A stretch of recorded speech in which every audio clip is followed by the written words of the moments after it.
Welcome back, everyone. Today I'm going to be doing a quick and dirty user study using Amazon Mechanical Turk. If you're a UX student, if you're doing a side project, or if your team just has a limited research budget, you might consider going this route.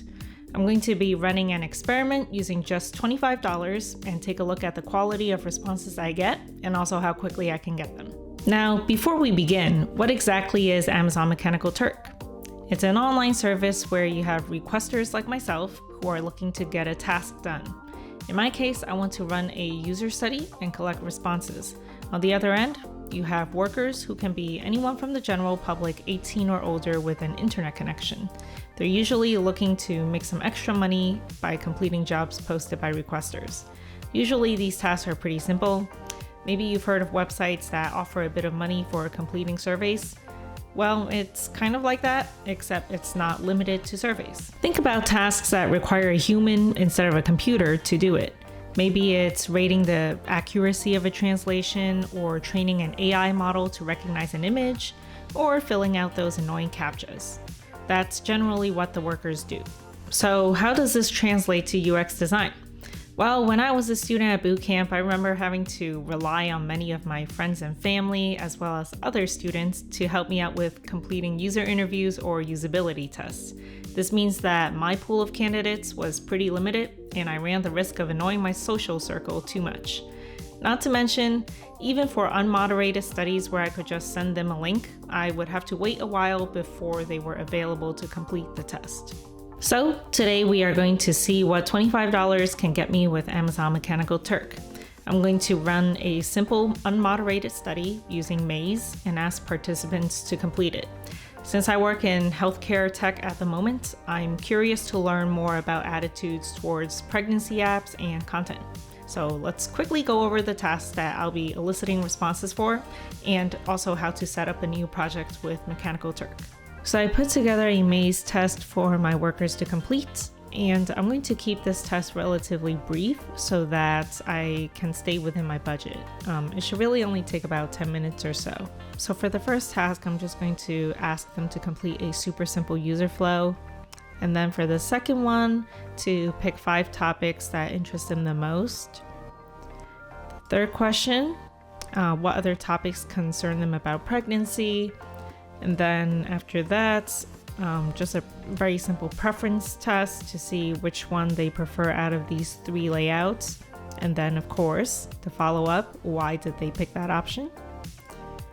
And then also asking which of the following they prefer to see in a pregnancy app, either frequent community chats or less frequent, but hosted by medical practitioners. And then at the very end, I want to make sure that I can verify that a worker has actually completed the maze. So I will also include a unique code at the end of the test for them to enter in. All right, so now I can push my maze live and start testing with users. How Amazon makes money is by charging fees on top of the amount that you pay workers. If you ask me, 20% is pretty exorbitant, but let's be real, we're talking about Amazon here, and they don't exactly do things out of the goodness of their hearts. So the amount that you end up paying for this service is broken up into multiple parts. So first you have your worker reward, and then you have the fee that Amazon takes as a result, that 20%. And then also an additional fee if you decide to use something called a master's qualification. What it basically is if you want to have workers who have established a good reputation of completing tasks in the past, you can pay an extra 5% on top of the reward. So there's also something called premium qualifications, which I actually find to be pretty useful. So for example, let's say in my study, I only want to target pregnant users, and I want to be able to filter out the general population and have only users who match this criteria complete my task. Here you can select up to 2 filters, and I'm going to choose gender female. So this is going to be an extra 50 cents on top of the fee. And then I'm also going to choose parenthood status, 50 cents. So in this case, it seems to be the closest fit to users who are going to meet my criteria and have experience with being pregnant. Note that these qualifications do vary in pricing. So for example, if you want to choose someone who's fluent in a language, it's $1, and other things like US high school grad, it's only 5 cents. It really varies depending on what criteria you're looking for your specific project. But that being said, this is a pretty comprehensive list. It's not going to cover all your use cases, of course, but I think that for the price, which is only, less than $1 in most cases for each one of these filters, it's a lot easier and a lot faster than trying to look for people who fit this criteria on your own. However, I think it is actually kind of tough to confirm whether or not your worker fits your criteria. And I could probably have them fill out a screener survey or something like that beforehand to ensure that I get the correct responses, or rather high quality responses. But I'm not positive if I'm going to get charged an additional fee, like if that screener survey counts as a separate task. Something that's not covered in this pricing page is also something called a bonus, which you can reward to workers who performed your task especially well. So, if you want to have them participate in a future project that you have and you know that their work is high quality, you might want to incentivize them to help you out again. And as a requester, I also have the option to reject any hits or human intelligence tasks that I feel are not up to my standard, or maybe they didn't complete the task well enough. But Amazon does discourage you from doing that because it can negatively harm the reputation of the worker. I think their stance is that as a requester, you just have to bear the risk of receiving low quality responses from time to time. Now, on the homepage, you're going to see that there are a couple of different customizable templates for you to start your new project. And you can really select the one that best suits your needs. There are some that are dedicated to AI model training, and others are just like data collection. But the one that I'm going to be using today is SurveyLink. So at the top over here, that's where I'm going to throw in my maze link. And then at the bottom over here, I'm going to ask the workers to paste in the code at the end of my maze test to verify that they've actually completed it. Now I'm on the page to edit my project details. Now I've already filled out this information, but essentially I can include a title to entice workers to complete this task, and also a very brief description, as well as some keywords for them to be able to find this task. Now, I really suck at math, so bear with me if my calculations are wrong, but I'm going to determine the number of workers I can afford after adding in all the fees and rewards. And this means I can have a sample size of 8 people to fit within my $25 budget if I reward $1.50 per response, and also keeping in mind the premium qualifications that cost 50 cents each. I really would have liked it if they had some sort of real-time calculation on this page so that I don't have to do all these calculations in my head for all the additional fees that they're tacking on, and I don't have to be surprised by the bill afterwards. And also be able to have a better idea of just how many respondents I can include given my budget. Okay, so now I'm on the page where I can create a template for my workers to see before completing the task. And it's basically just a super simple text editor. I've thrown in my maze link over here.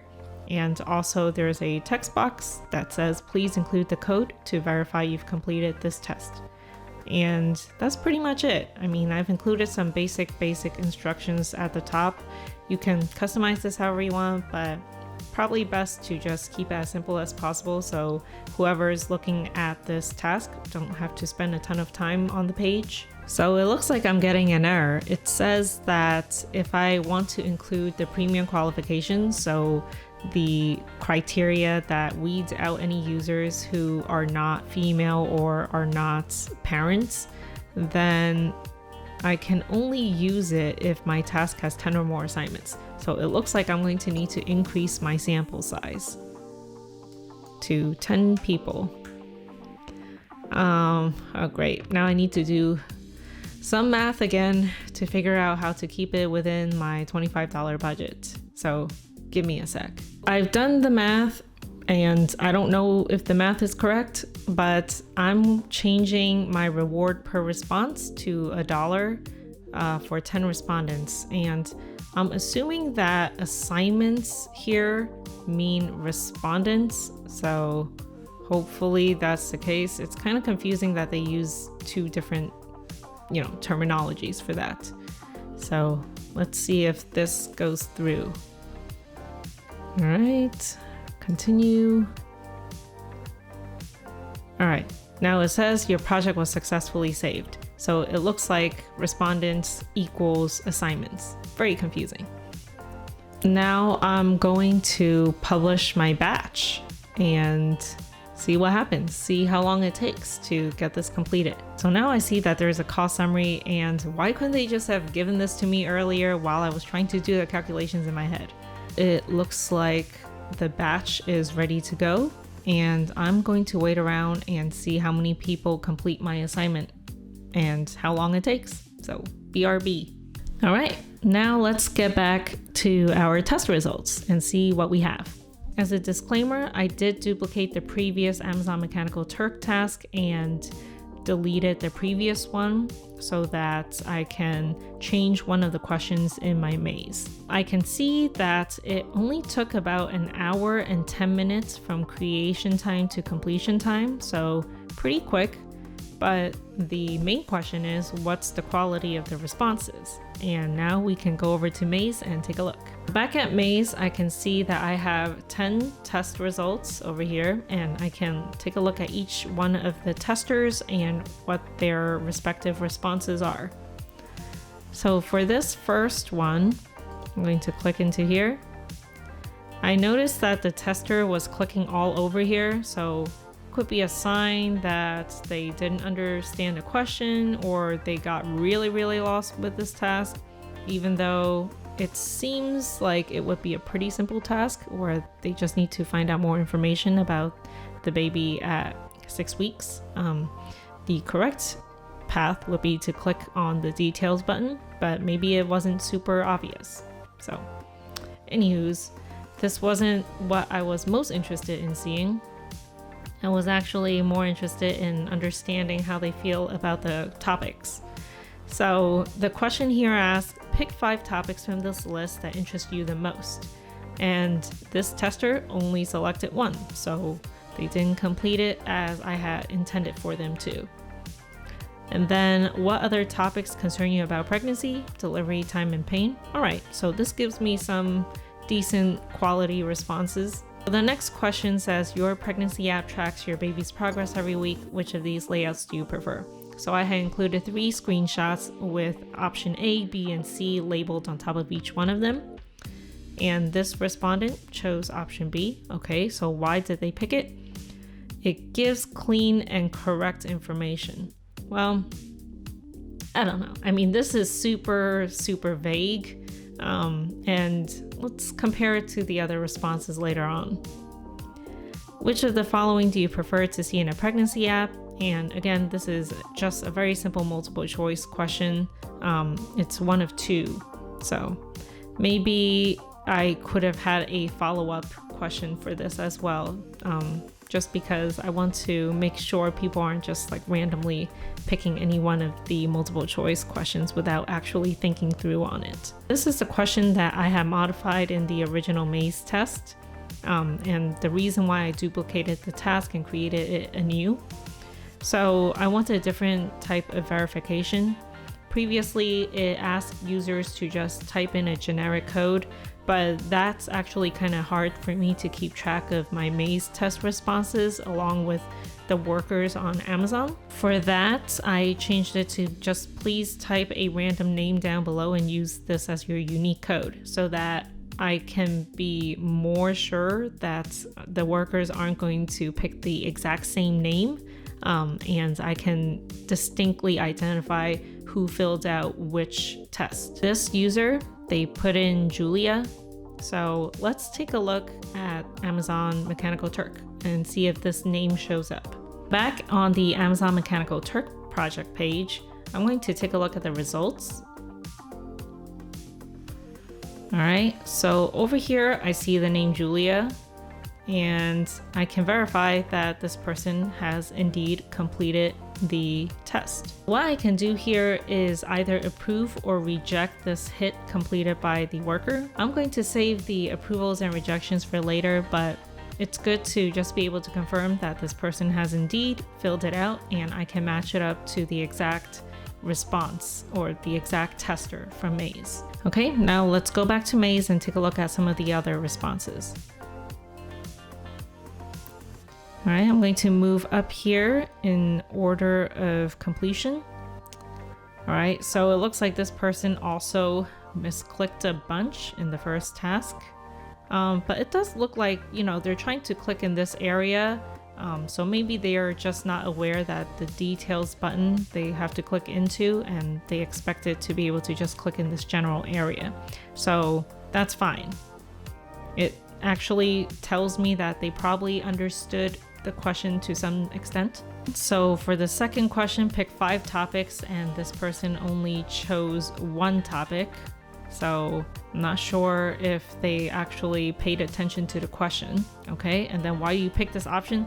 My opinion. Well, I mean, yeah, that's pretty obvious, but it doesn't give me a good reason. This person indeed did fill everything out, even though the quality of the response, again, not great. I mean, I gotta be honest. $1 really isn't much, but it kind of seems like they spent all of a minute to fill this out. So $1 a minute, I guess that's a pretty good return, huh? Now for the next tester, it seems like they did select 5 topics. All right, so that's pretty helpful. Seems like they understood it. Now for the next question, what other topics concern you about pregnancy? Abnormal swelling, especially in your face, hands, or feet. Okay, this seems really, really specific. It kind of sounds like they're interested in learning more about symptoms during pregnancy. So for our next question, they chose option B. And why did they pick this option? Correct, so pick the answer. All right, now this is just totally random. Not sure what this means. It's not a wrong or right question after all. So yeah, I'm not too sure. This isn't super helpful. Moving on to the next one. What other topics concern you about pregnancy? Tips for eating method. Not too sure what that means. Is it nutrition during pregnancy? Because it's one of the choices here. Maybe the language wasn't super clear. This option gives more details about pregnancy. I think there was a somewhat similar response in the previous tester. So maybe people are just interested in reading more. All right, let's quickly go over all the other ones. What other topics concern you about pregnancy? Advice for baby handling. Okay, so how to hold your baby maybe? Option C, this option gives more details. Again, this response looks really familiar. So now I'm starting to get suspicious. Next one, eating methods. Didn't I see this before? Let's see. Tips for eating method.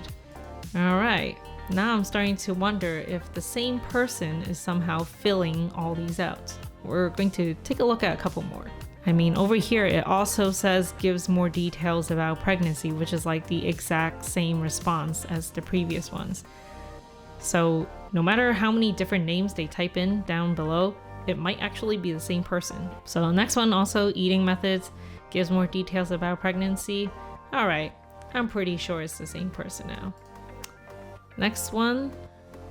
All right, okay, this one looks different. For other topics that concern them, they said tips for UTIs. All right, so that's also pretty specific. And option C looks more informative. All right, looks more informative, maybe more detailed. That seems to be like a very common piece of feedback. Okay, next one. I see here again, baby food methods after delivery. Sounds a lot like eating methods, which I've already received like 4 to 5 responses on. And it looks like giving more information. A lot of times I've noticed that the English in a lot of these responses aren't the most grammatically correct, which I'm not going to hold that against the workers, but it makes me wonder where these workers are coming from, whether they're US based or not. Now for the last one, again, I see baby food methods after delivery. It looks like giving more information. These are like the exact same responses. So something is going on here. Either Amazon is not able to detect that this person is coming from the same IP, or Maze is not able to detect that these people are coming from the same IP, because Maze is supposed to check whether or not the person is using the same device. I can't imagine that they have like 10 different devices, but who knows? Maybe someone is turning this into their own business and they're just scamming a bunch of requesters on Amazon Mechanical Turk. I'm not sure. So back on Amazon Mechanical Turk, I'm going to match all the responses that I got to the workers. It looks like these actually, the survey code, aka the unique code at the very end, are the ones that I've seen within Maze, but it still doesn't help me answer how someone who is clearly the same person was able to sign up multiple times with unique worker IDs and not get picked up by Maze. So they were able to skip both the Amazon check and the Maze check. This person's a pro, huh? What I will want to do is reject the person who answered all the same responses, but because, this is just an experiment and I've already committed to sinking in around $25 for this, so I'm not going to bother with rejecting any of these claims, but I do think that I have a valid reasoning for doing so. I would not normally reject someone, because of their responses, but in this case, it does seem like they are just spamming my test instead of, me not liking their answers for whatever reason. So I will probably reject it if this was a normal user study. And after rejecting it, I could probably accept other workers who are actually going to give you better quality responses.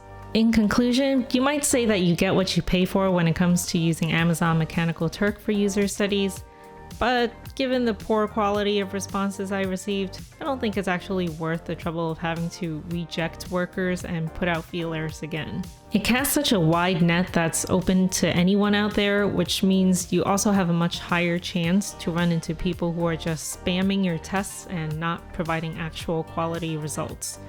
With unmoderated studies, it's also harder to gauge whether or not someone actually understands the questions that you're asking. I would say if you do want to use Amazon Mechanical Turk for user research, approach it with caution and make sure you design your study in such a way that you can weed out potential spammers.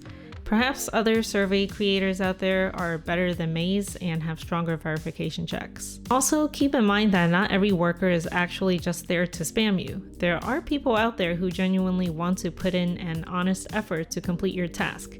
You just run the risk of not knowing who those people are. So I would say recruiting participants the hard way, either through asking people you know or going on forums or other online communities, is probably still going to net you better results. Let me know in the comments below if you can see yourself using Amazon Mechanical Turk for any of your user studies. Until next time, bye!